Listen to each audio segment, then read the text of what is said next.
beautiful people, welcome to my channel. If you're new here, welcome, and if you are a returning subscriber, welcome back. It's great to have you in my little corner of YouTube where we speak all things adulting, faith and lifestyle. Before we get started, make sure to hit that subscribe button. That red button must turn grey. Give this video a massive thumbs up if you enjoyed it. Comment down below if you enjoyed about today's video and what other videos you'd like to see. Share this with anybody and everybody who you think might need it, and last but not least, hit those notification bells so that you do not miss another video. So without wasting any more time, let us get straight into today's video.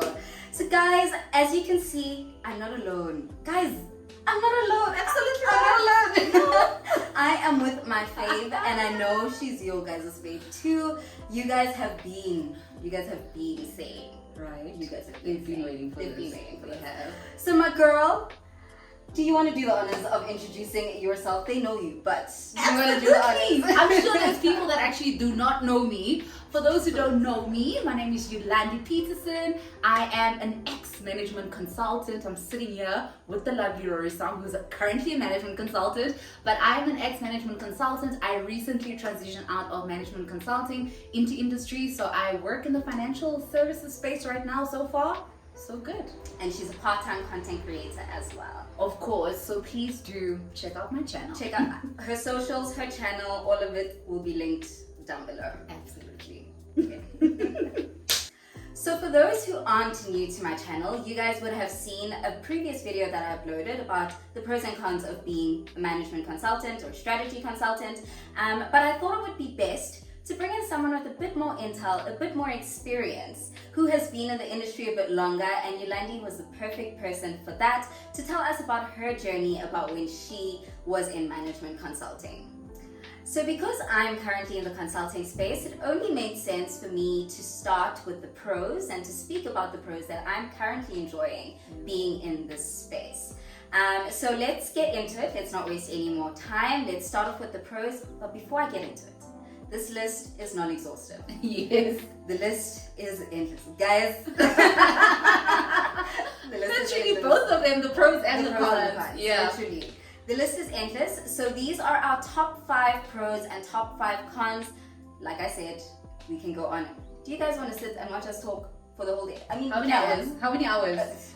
And I days. talk a lot. We both talk a lot. So we're just gonna We're just going to top do top five. 5. We're just going to do top 5. So let's start with number 1. So the first pro of being in management consulting is the accelerated learning curve. You find yourself being stretched and on your toes 24/7 because of the high-paced environment. You are literally thrown into the deep end 24/7.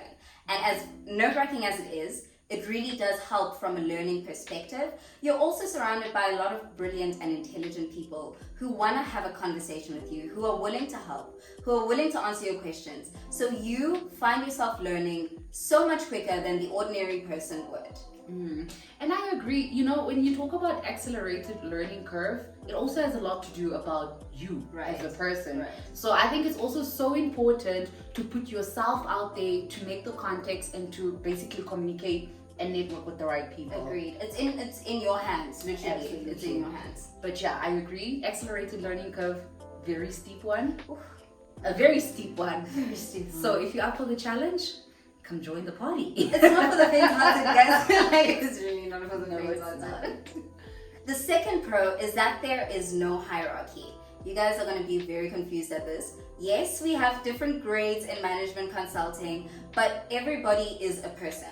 You can literally speak to a partner like they're your best friend. There is literally no hierarchy. Yes, there are grades, but you are literally you're all human. And I love that because the door is always open regardless of what grade and level you're at. Yeah, and I think that also gives you an opportunity to learn from the very best people that have been in the game for more than 10 years, for 20 years. So that's also just an open door for you to go ask the questions that you want to ask.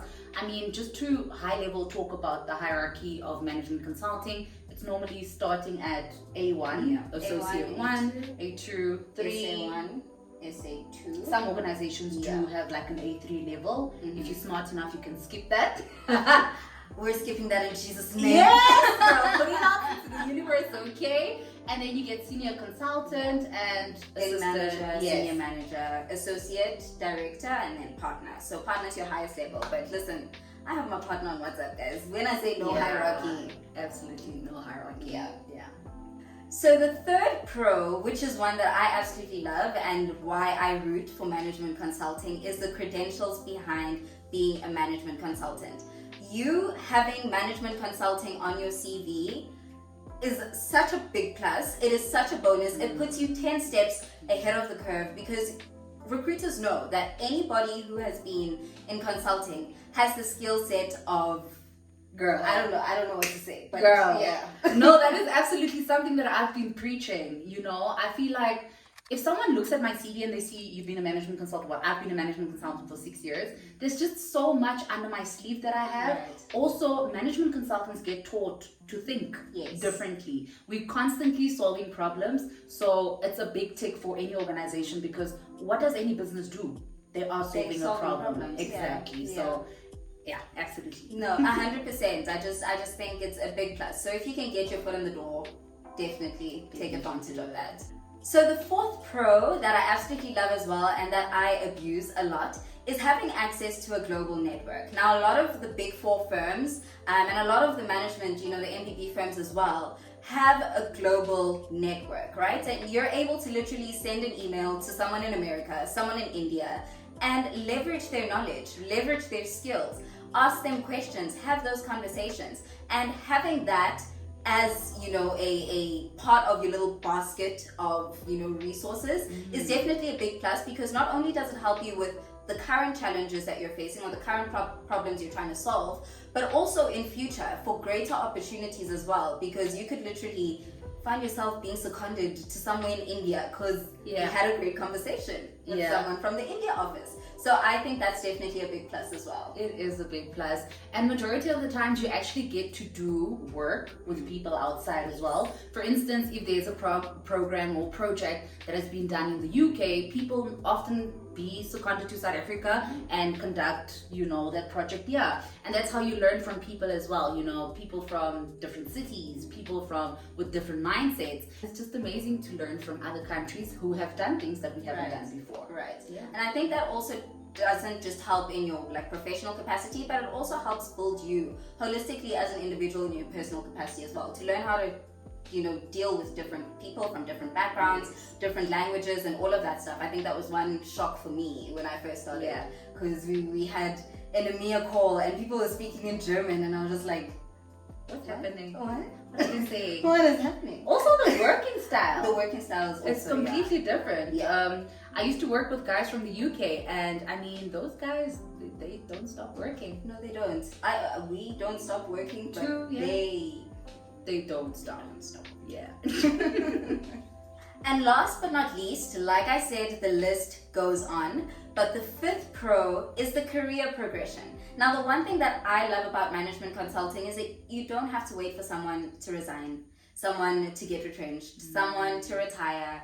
You literally progress in your career based on your performance. Earlier on in the conversation, we said it is in your hands. Your career is in your hands. So it is based on your performance. Literally, you don't have to worry about someone having to move out for you to move up. And I absolutely love that about consulting. Yeah, and I think if I can give you guys advice, please put yourselves out there. Go and talk to people, talk to partners. Yes. I did a lot of that when I saw a project that I actually wanted to be part of. I actually went to the partner and said, hey, I'm interested in doing that piece of work, so please, can I be included? And majority of the time, it was yes. Whether it was a very small role that I had, but I was part of it and I actually learned from it as well. Yes. I think regardless of how small the role is, there's always something to learn, especially when you're in, the earlier years of your consulting career. It's extremely important to put yourself out there, and partners need to know your name, guys. Yeah. Partners need to know your name. It's important. Yeah. So now that we've gone over all the pros, not all, 5, our top 5 pros. Now that we've gone through those, I would like to hand over to Yolandi to tell us a bit about the cons, she likes calling them challenges, about the cons of management consulting, and a bit about her journey as a management consultant now that she's that. Yeah. Yes. You can do that. So well. We'll get but there. I'll get there. One day. Great. Now that we have discussed the pros of management consulting, let's get into the cons. The first one being it is a very high pressured environment and a very high stress level environment. Management consulting really requires you sometimes to work between 50 to 80 hours a week. Yep. And that really becomes a lot because number one, where do we sleep? Where do we connect? Where do we live our lives, and where do we think about our mental health? So yeah, it is a very high pressured environment and you will be required to work overtime. 100%, because I'm in that at the moment. So one thing about it is setting boundaries, guys. Like, it is stressful. You are working, sometimes even on weekend, most times even on weekends. You need to set those boundaries. Sometimes there are days where I'm just like, listen, I'm gonna switch off. Yeah. It's stressful, guys. And if you don't take care of your mental health, like you mentioned, you're gonna go crazy. There are a lot. Actually, I read an article last week about a suicide that happened in one of the big 4 management consulting firms. And that's not the first one I've read because of how stressful it is. So if you guys don't know how to manage it, Oh gosh, was this in South Africa or global? I think it was in England. Okay. But there are a number of them, you know, and a lot of suicides happen. So if you don't know how to manage that stress, Yes. yeah, you're in a bit of trouble. So keep that in mind. Yeah, please keep that in mind if you are trying to make a decision to move into management consulting. We're not scaring you. We're not scaring you. But we're just saying. The reality. A reality. This also then brings me to my second con. Number 2 is definitely work-life balance is a very big challenge. Now, majority of you guys on my channel know that I normally post some vlogs on the weekends. You also post a lot of vlogs of what you get up to on the weekends. And to be honest with you guys, it comes with a lot of sacrifice. It comes with the long hours at night work so that you can at least have a life to live on the weekends. But yeah, work-life balance is a bit difficult. I'm not saying it is impossible because you guys have seen us successfully do it. We try. Yeah. We try. Lowest time management and working overtime. All the time. All the time. Yeah, nothing. I think But it's okay. You are better than I am, to be honest. Right now? Well, in your last 2 years, I got a bit better than where I am right now. I think you so. managed it a bit better. Yeah. Because I currently don't think I have a decent work-life balance. I'm trying to set those boundaries. I'm really trying. Operative word being trying. I'm really trying. But yeah, like she said, it's not impossible. But definitely you need to be mindful of it. You need to be intentional about creating that work-life balance because the job is not going to do it for you. Yeah, and that is one of the biggest reasons I left management consulting, to be honest. I think I actually mentioned this in one of the videos that I posted as well, where I talk about why I quit management consulting. So please do check that out as well. Let's move over to the third con. Con number 3, it requires a lot of travel, which can be very draining. So if you guys are subscribed to my channel or if you've seen one of my videos, majority of my subscribers, once again, you guys would know that I traveled a lot. And I mean a lot in 2022 and the end of 2021. So for me, to be honest, that got very, very, very tiring. Now, majority of you might say that, oh my gosh, like I would enjoy traveling, you know, leaving my house. It's not as glamorous. No, it's not as glamorous at all because think about it, your life literally pauses. Whatever happens in Johannesburg pauses, and I go live a different life with my client because really it is so much different because your world revolves around the clients and you're at the client side. And when you come back on weekends, you need to keep relationships going. You need to rest. You need to take care of your mental health. You need to run errands. So it can be very draining. Yeah, no, it really is. And I didn't experience that part because I started management consulting. I started working in management consulting in the peak of COVID, right? So I was literally remote for most of my first year of consulting. Literally, I think I only met my client like in my second year, actually. Wow. Yeah, where I actually met them in person. So don't think that, you know, it's all traveling. Majority of it is, but depending on the nature of the project, you are able to have that hybrid as well. But like I said, don't think it's glamorous. It's living out of the suitcase is not cute, guys.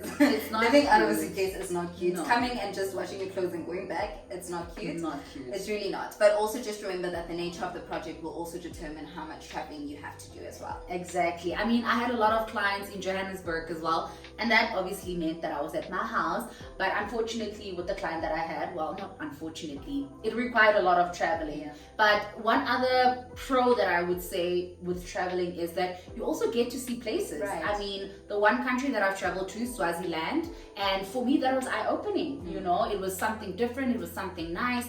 But even though workload was hectic, I had the opportunity to learn about different Right. cultures as well. Right. Yeah. Which goes back to diversity, which I was speaking about earlier on in the video. So Exactly. that's pretty cool. Exactly. It's a con, but it's pretty cool. Yeah, it's a con and a pro. Depending on the perspective. Yes.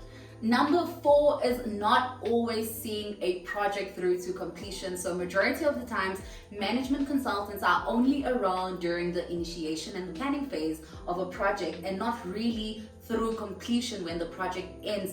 And for me right now, that is such an eye-opener because right now, I'm literally on the other end. Yeah. Yes, I am part of initiation, I'm part of planning, and I'm part of implementation as well, which is completely different for me. So yeah, I think, you know, it's a big adjustment that I need to undergo right now. I think it's a full circle moment for you as well because you had the privilege of being on both ends. You know, right now with me, like you mentioned, it's frustrating knowing that I've given you the strategy and then it's like, okay, what happens?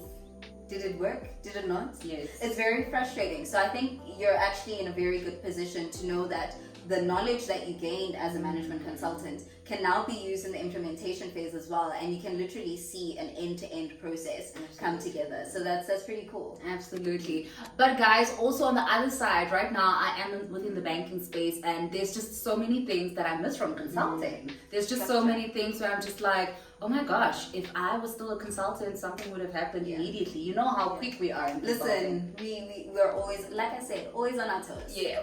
It's me saying we the whole time. You are still one of us. Absolutely. You're still one of us. She can't abandon us. The like management that. consulting gods will love that.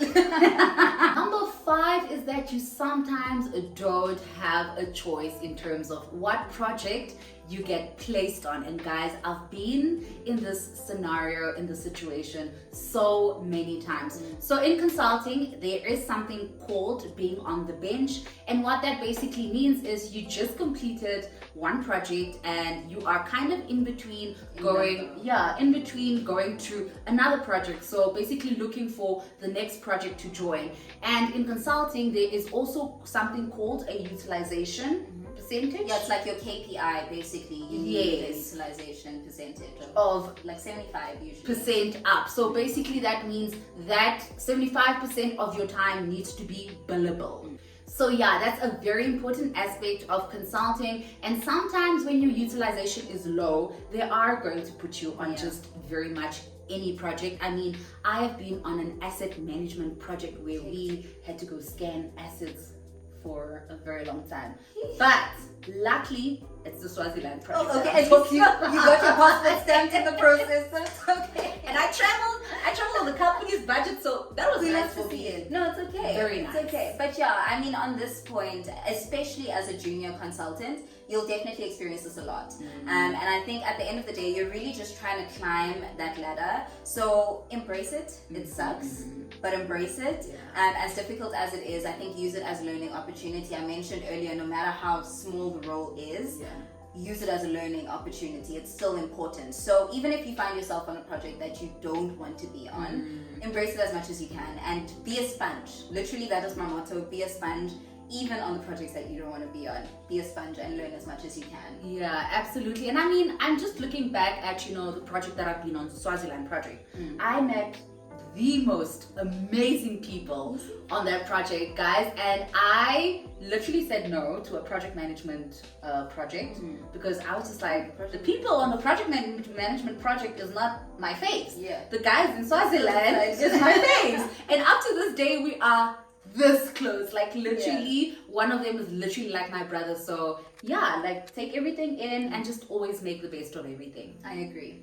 And with that, we've reached the end of today's video. Don't forget to comment, like, subscribe, and share this with anybody and everybody in your circle. And if you happen to be in consulting, don't forget to drop your pros and cons that you have currently experienced or are experiencing or have experienced, whatever it may be, in the comment section so that we can learn from each other. Like we said, the list is endless, so we definitely want to hear from you. Thank you so much, Yolandi. I'm looking forward to this collaboration, this lifelong friendship. Because you can't get rid of me. Yeah, no. At this point, it's not just a collab, it's a friendship. It's a sisterhood. Literally. So thank you so much for joining me, and I hope you guys enjoyed having her on the channel as well. And with that, with so much love and so much light from me to you, have an amazing rest of the day. Stay safe and God bless. Bye guys.